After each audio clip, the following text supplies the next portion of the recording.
référentiel lu 2050 enseignement supérieur 6 mois d'ailleurs ñu ngi ci rentrée moment yi c'est des moments assez intéressants mais en 6 mois est-ce que mën na am un bilan boo tiré de ce qui a été fait par yow sa bopp ak vos collaborateurs parce que bas daa dégg nga ne université et on est d'accord avec vous que ne université bu ñu fexee ba xam jour bi muy tijji ak jour bi muy tijji rek déjà c'est une avancée est-ce que ça on est en train d'arriver à ça jërëjëf Moustapha bon c'est vrai que bu ci kennoon doon wax doon gën a yomb parce que je veux pas donner l'impression que damay doon saabu buy fóot boppam mais ma wax leen ci tuuti rek. de toute façon ñu ngi ko seqal ñu ngi seetal. Voilà moi je suis arrivé j'ai pris fonction le 11 avril. Très rapidement j'ai engagé li ñuy woowee un diagnostic situationnel. dem ci 8 universités publiques Sénégal yëpp fépp laa dem. C'est-à-dire que j'avais des rapports sur ma table mais je me suis dit fu ci ne maa fay dem xoolal sama bopp dugg ci restaurant yi dugg ci CROUS yi dugg ci rectorat yi xoolal sama bopp confronter les deux moo tax avant même may pare tournée boobu j'ai convoqué benn séminaire bu mag à Saly 31 mai 1er juin 2 juin qu'on a appelé le séminaire sur la stabilisation de l'année là boo xoolee ça faisait juste 45 jours ma yegsi mais en 45 jours avec ñi may liggéeyal yàlla may nañu ñu teel a def diagnostic bi parce que Afrique man ci expérience bi ma am ci manager Afrique faiblesse am souvent mooy diagnostic donc dama ñëw rek attaquer diagnostic situationnel bi am ci ay présomption ñu def le séminaire pendant 3 jours à Saly la communauté universitaire seen bopp ñoo ñëw ñu génn résultat séminaire yi le premier constat te ba léegi moo fi nekk dinaa ci ñëwaat le gros problème de l'université sénégalaise mooy le chevauchement des années damay faral di wax ne nous sommes la seule université au monde boo xam ne xamuñu kañ la université di tijji xamuñu kañ la université di tëj Moustapha éducation nationale ñoo ñu ëpp téeméeri junni yoon école primaire ba bac des centaines de milliers de classes di nga xam chaque année ban jour la école di tijji ban jour la ñuy def examen yi ban jour la école di tëj kañ la ñuy dem Pâques kañ la ñuy dem Noël te éducation nationale mat na 20 fois enseignement supérieur mais ñun on s'est organisé ba suñu système jaxasoo kenn xamul école kañ lay tijji kenn xamul kañ lay tëj ñu def évaluation bi ça nous coûte 40 milliards par année chevauchement bi kese 40 milliards par année et ça faisait au moins 10 ans que chevauchement bi demee noonu donc première chose tu te rends compte que parce que la situation mu ngi nii kenn réagirul chaque année on perd 40 milliards et ça fait 10 ans qu'on les perd. 400 milliards boo xam ne da nga ko jël nga lakk ko wala nga def ko ci poubelle. c'est ça le diagnostic ma ne lii lan la ñuy def ba génn ci. séminaire bi génn ci ay solutions yu bari. ñu ne mais première chose mooy lan moo tax Sénégal boo amee bac au mois de juillet ñu lay orienter 8 mois 9 mois plus tard. c'est un problème. année bi nga xam ne def nañ performance mooy daaw xale yi dañu am bac mois de juillet ñu orienter leen janvier 6 mois ñu jàpp ne c'est une performance c'est exceptionnel parce que yeneen année yi mars lañ leen di orienter man année bi ma ñëw avril.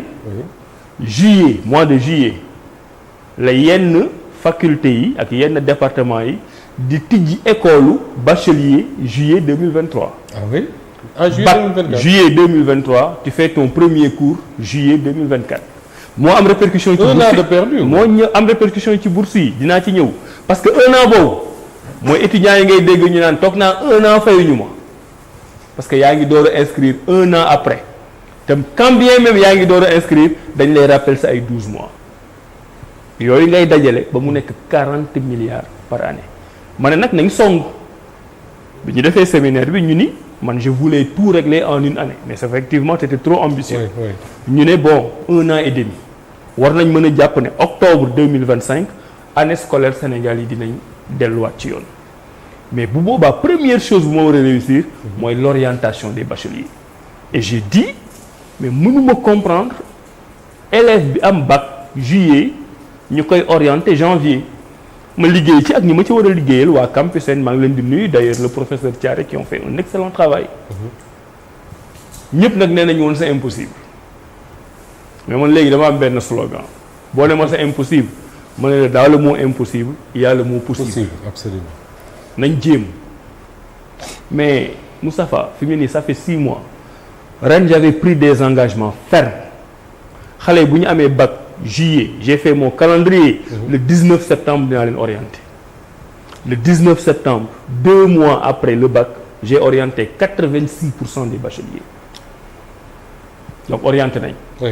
Le résiduel fi mu nekk nii orienté nañ leen tey nii avant octobre le 15 octobre on va dire. 15-20 octobre. Tous les bacheliers sénégalais qui en ont fait la demande c'est-à-dire 74 000 bacheliers orienté nañ leen en octobre mi-octobre.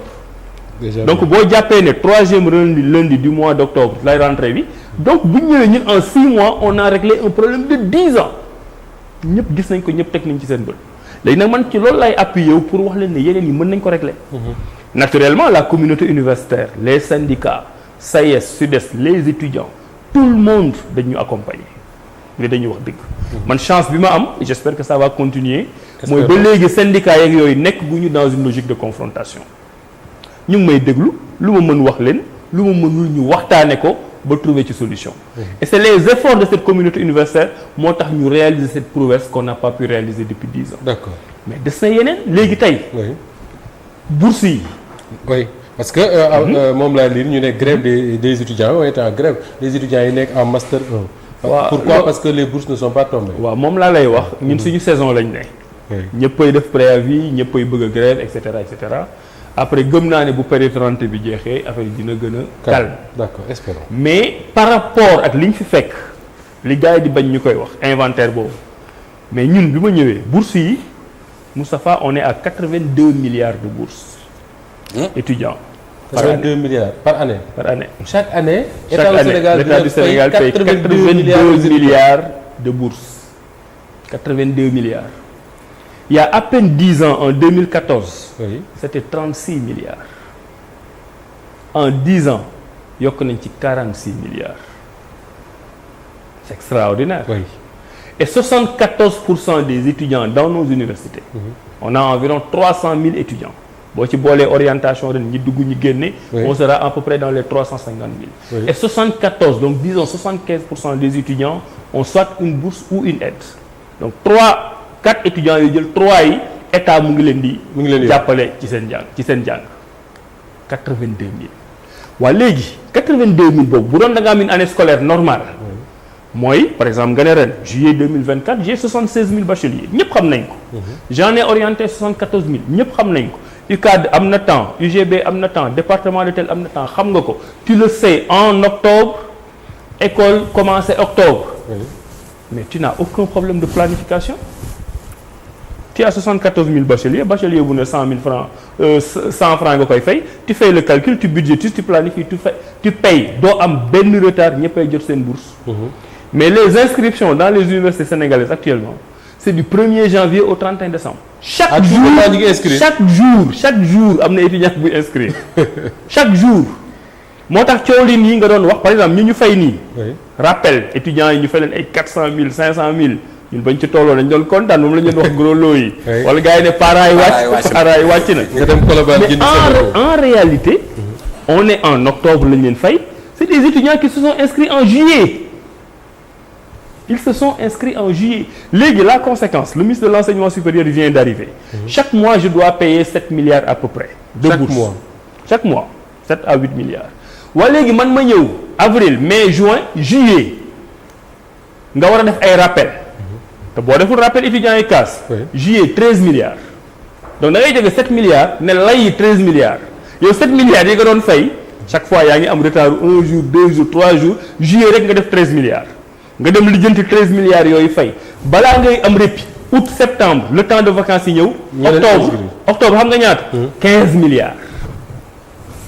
donc man en 6 mois je suis en train de payer l'équivalent de bourse de 9 mois 10 mois parce que dafa am ay pic. pic yooyu moo metti ba octobre amuñu 15 milliards moi je suis très transparent dans ce que je dis on n'a pas eu les 15 milliards fayandoo ko benn yoon mais man taxaw naa ne leen étudiants yi bor la bon c'est vrai que nag étudiant moom buy xaar bourse am. mënoo ko wax loo xam ne dafay comprendre.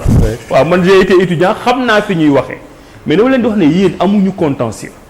parce que nag coow li bu mu amee y a eu quand même de la manipulation moo tax ma ne la Sénégal war nañ xoolaat mœurs politique yi man xam naa ay politiciens. oui ñoo xam ne samay nit lañ. oui samay xarit lañ. oui sama répertoire téléphone ñu ngi ci. dañuy wax ñu taxaw ci télé bi wax ci bourse yi loo xam ne ñoom bañ koy wax xam nañ ne du dëgg. ah baax na nga jug na leen du dëgg. waaw baax na si homme politique yi sànq yi. am na wéyal homme politique bu taxaw. ne bourse yi dañ koo wàññi.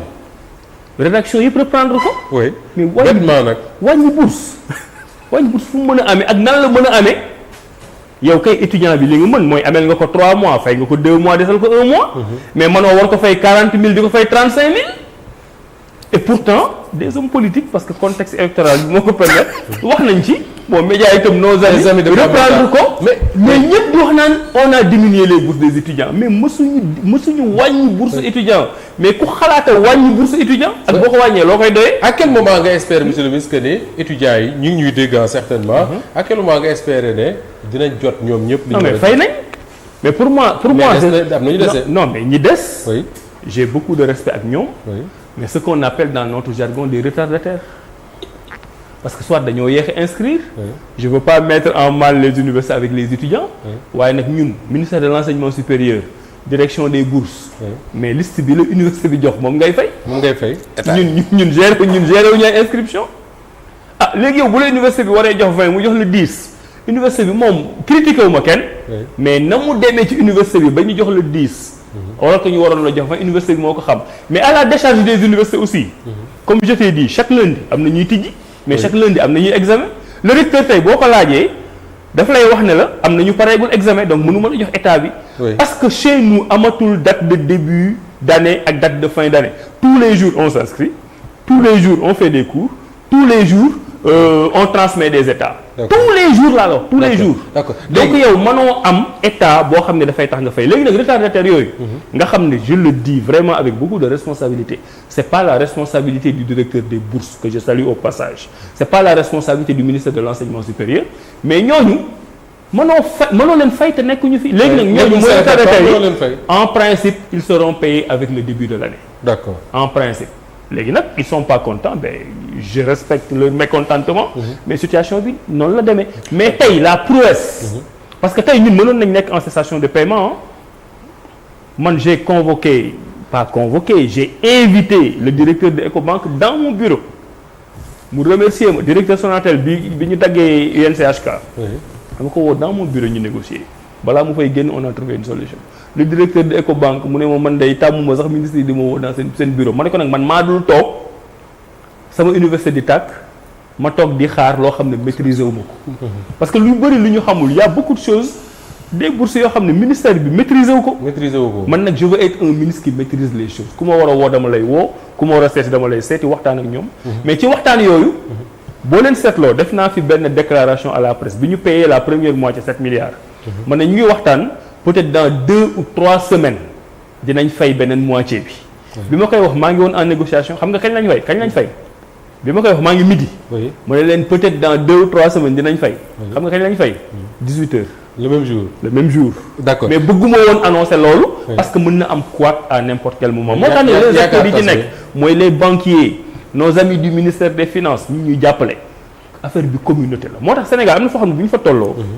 par exemple un opposant tu as le droit de critiquer mais yow ban gloire nga mën a am en tant que opposant ne fayuñu étudiants yi ban droit nga mën a ban satisfaction nga mën a am pour université yi tàkk mais man étudiant yi damay reetaan ba sonn nee nañ ministre bu bees bi moom mën naa sañse liggéey mais loxo bi dafa laam man leen mais man j'ai intérêt sama loxo gaaw parce que bu loxo bi gaawee ma fay leen mais étudiants yi ñooy génn ne kii c'est le meilleur ministre de l'enseignement supérieur léegi nan laay amee opportunité boobu ba pare di ko yàq. d'accord donc ça veut dire que li fi nekk mooy li may wax rek ay situation la léegi nag ñu ngi waxtaan ñun PM président man Ecobank ak ñeneen opérateur nan la ñuy fexe ba lii nga xam ne moom la ñuy dund depuis 1960 ñu teggi ko pour que les étudiants puissent payer correctement. d'accord alors beneen bu may jàkkaarloo li mooy est-ce que yëg nga ne les repreneurs des restaurants menacent de fermer jeudi et vendredi pour défaut de paiement. ah mais bettuma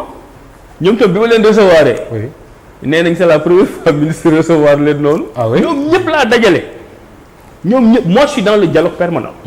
gis nga rentrée bi toutes les amicales d'étudiants du Sénégal dama leen woo ñu ñëw ma recevoir leen. SAES dama leen woo ñu ñëw ma recevoir leen. SUDES dama leen woo ñu ñëw ma recevoir leen. les repreneurs nee nañ benn ministre mosul leen dajale noonu salle bi fees dell Ziguinchor UGB ñëw ma teg leen. wax leen le langage de la vérité. maa leen amel waaw la dette elle est vraie elle est prouvée. waaye mënaguma leen fay. maa ngi nag wut solution pour mën leen fay. d'accord mais même si solution boobu état dafa am nu muy fonctionner am nga état tam. du kees boo xam ne wala mallette boo xam ne da ngay ñëw rek tibb di joxe. est-ce que xam nga ni juste un exemple technique pour nit ñi comprendre. gis nga ministère mën nga am ci benn ligne budgétaire nga am fa 5 milliards. yow nga amee boru 3 milliards. mais xaalis ba fa mu nekk ak ña nga war a fay àndul. c'est-à-dire que yaa ngi ak 5 milliards yi. mais mënoo ci jël sax 100 millions fay bor parce que ni ñu organiser budget du xaalis bi nga yor yëpp moom nga mën a jël rek la ci tel problème mu ngi mel ni rek tey yow le père de famille ñu ne la am nga 100 000 francs pour loyer nga koy fay am nga 100 000 francs pour njàngu xale yi am nga 100 000 francs pour électricité ak ndox 100 000 francs yi nekk ci njàngu xale yi mën na fa nekk nga yor ko de mais coupure électricité ñëw amoo droit jël 100 000 francs jàngu xale yi di ci fay électricité budget moo compliqué yooyu boo ko expliqué ñu dañu comprendre étudiant bi nga naan waa ministre yéen fay nañ leen seen salaire. pourquoi ñun suñu ay bourse di tardé keneen ak keneen réfléchir noonu parce que nit ki soxlaam mooy centre d'intérêt. mais bien sûr. gis nga nit fi mu ne nii boo amee méttitu bëñ Israël di dóor ay bombe Gaza nit ñi di dee sa méttitu bëñ moo lay gën a sax dee biir Gaza adduna moo bindoo noonu. ma yeggale beneen muy waa université du Sine Saloum. nee nañ ñoom est-ce que mën ngeen expliquer lu tax ba léegi tijjeeguñu alors que il devait démarrer depuis octobre boobu ba léegi ñu ngi xaar. ñoom problème mu infrastructure la ñu am. d'accord mooy université yëpp d'ailleurs. parce que ñun actuellement ce qu'on a fait bi ma defee tournée yi. bon des fois nga dégg ku ma tooñ na ministre bi engagement yi mu jël ci tournée bi respecté ko mais moom laa la wax état dafa am nu muy doxee. bi ma defee tournée yi dama njaboot wax naa ne dama njaboot. mënuma jëm benn université gis problème bi rek jël li ma am yóbbu ko fa. j'ai attendu de faire tourner ñëpp ma xool ku ci ne lan nga soxla ma mutualiser pour bañ a privilégier kenn bañ a tooñ kenn. léegi ñun on a mis en place un programme d'urgence boo xam ne ñu ngi koy appliquer lu fay restaurant dinañ ko yeggali lu fay campus pédagogique dinañ ko yeggali leneen ak leneen mais ay bâtiment yu parewul la recteur bi jël ay responsabilités c'est aussi simple que ça gis nga ñun. phrase boobu tam sama conseil saa yi ma ko waxee ñu ne bu ko wax on a des problèmes de pauvres. c'est ça la réalité. on a des problèmes de pauvres man tey ministre de l'enseignement supérieur de la recherche et de l'innovation instant bi fekk na mu nekk ci débat satellite yi nekk ci débat nucléaire recherche innovation mais fii tu es englué dans les problèmes quotidiens de la gestion de l'enseignement supérieur parce que nag borom kër bu ne ay problème taaba quoi voilà borom kër bu ne bëgg nga bu midi jotee nga joxe añ mais midi day jot nga xool sa njaboot ñu xool la nga xam ñëpp xam ne da ngeen war a añ mais amoo loo joxe añ loolu moo fi am léegi nag loolu ñun am nañu ay stratégies yu ñuy permettre bu ñu duggee ci beneen année voter suñu budget avec une majorité à l'Assemblée nationale du ma ne problème yi dina jeex mais lu bari dinañ ko régler mais fi mu nekk nii dañu am un héritage avec un inventaire négatif qu'on gère moo tax ñi ciy am wax yooyu yëpp muy syndicats yi étudiants yi universités yëpp on les comprend mais problème yi du bouton booy bës rek le problème yëpp. très bien alors des réactions sur l'enseignement supérieur après ñu waxtaanee comment ça s'appelle la vision 2050 pour terminer cette émission parce que